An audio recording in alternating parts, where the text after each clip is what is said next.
Now we're going to work around the very bottom lip. Keeping in mind, like, you should always work from the back, so that way if you make a little blunder, hopefully it'll be concealed. Just spilled some. You don't want to cover this whole cake. Okay, so I'm going to get a little heavier now. I feel like the white is clogging up my gun.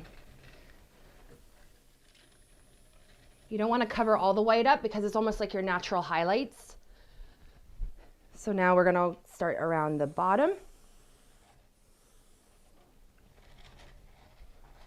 Now you want to kind of fill in the very ends, so it completes the look. When you're looking straight on, you kind of want the ends to be dark. And then you just start going around and you just keep touching it up, darkening it as you go,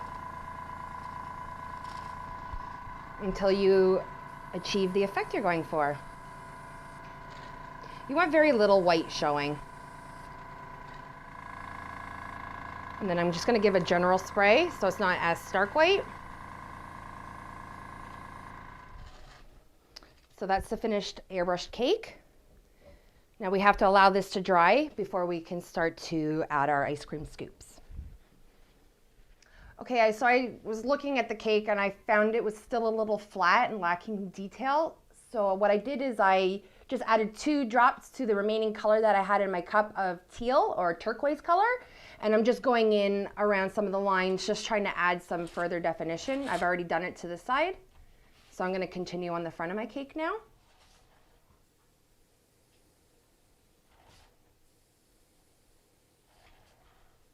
So the cake has been drying for about an hour. Airbrushing is dry to the touch. So let's put this bad boy together. So we're going to start by grabbing our cake board. And we're going to need some royal icing to adhere our cake to the board. Make sure you know what side is facing forward. This is going to be my front, so we're going to offset our cake to make room for the spoon-in corn dog. So I'll just put some royal icing. Make sure you know what side you want facing forward. I've already taken that into consideration. Okay. Probably don't want to touch it too much because the airbrush is still a little wet because it came out of the fridge. Now before we can start to pile in our scoops of ice cream, they're quite heavy, so they're going to require some support. So I'm going to dowel this. I've just got some bubble tea straws here.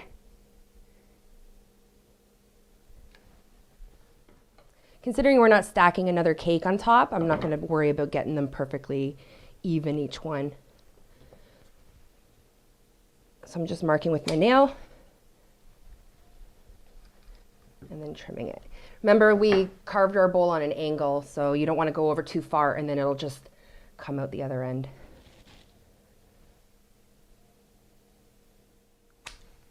Keep hitting the bowl with my thumbnail. Okay, all doweled. So now it's time to play with these scoops. I'm going to turn it around. So our cake's all doweled and we're ready to start piling our scoops of ice cream. So before you just start picking up the scoops and securing them in place, I actually recommend playing around with them. I have a sneaking suspicion I may have made my scoops a little too large. So I would like to have a white, chocolate, and a pink, or a strawberry.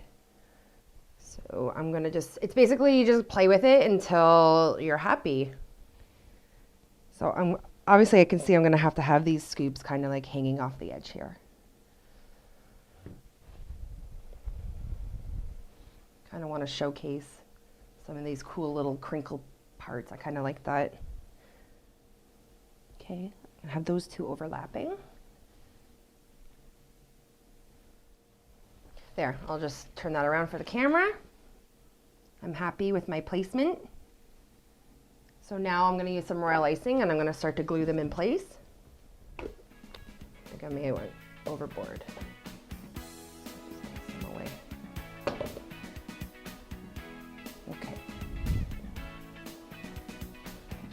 There's our scoops of ice cream all lined up in a row.